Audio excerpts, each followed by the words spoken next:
Before you fall asleep tonight, I want to tell you a story. Not a loud one, not a dramatic one, just one that lingers like a familiar dream you once had. This is the story of the girl who always called at 2 a.m. It started with a call. I didn't know the number. I almost didn't answer. But something about 2:07 a.m. feels lonelier than most hours, so I picked up. "Sorry," she said. "Wrong number." I was about to hang up, but her voice, it sounded like someone I was supposed to meet. Curious. "Wait," I said. "What's your name?"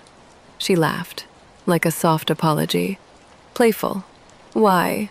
Are you trying to fall in love?" I wasn't, but maybe I was. We talked for 7 minutes.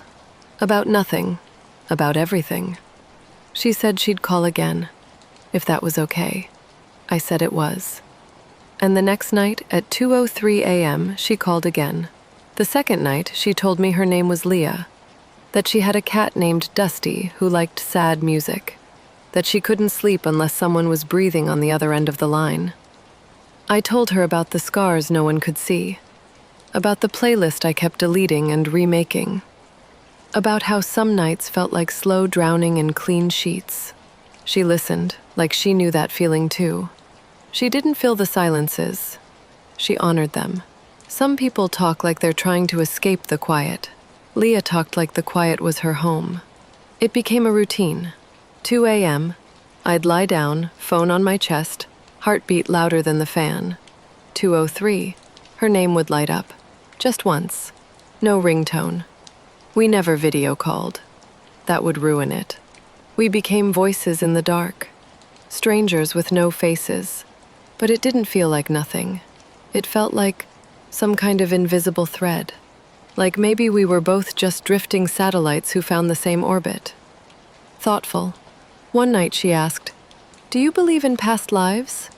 Wondering, another night, "What do you think stars regret?" She never asked about my job, or what city I lived in, just strange, beautiful questions that made me pause. She asked if I had ever wanted to disappear. Melancholy. I told her sometimes I felt like I already had. She said, "Same." And we sat in that shared silence like it was a park bench in the dark. We started sending songs, no explanation, no lyrics quoted, just the link. She sent me old jazz with no vocals. I sent her a lo-fi beat called "Wishing You Were Here." I didn't know her taste, but somehow we matched. We built a playlist of almost love songs. 3 a.m. became our soundtrack. I started falling asleep faster, not because of the music, but because I knew she was out there, listening too. It had been a month. Dreamily, she said, "I had a dream you lived next door." Playful, I said. The next night, the phone didn't ring. I waited. Checked my connection. Told myself she fell asleep early. Or her cat unplugged the charger. The night after, same silence. Then a third.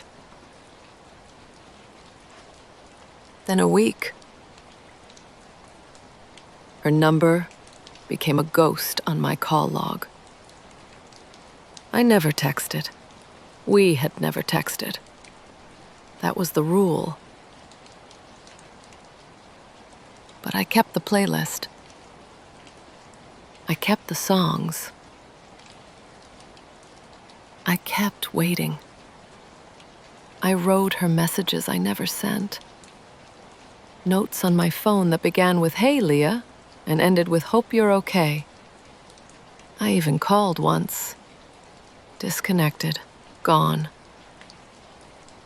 I wondered if I imagined her.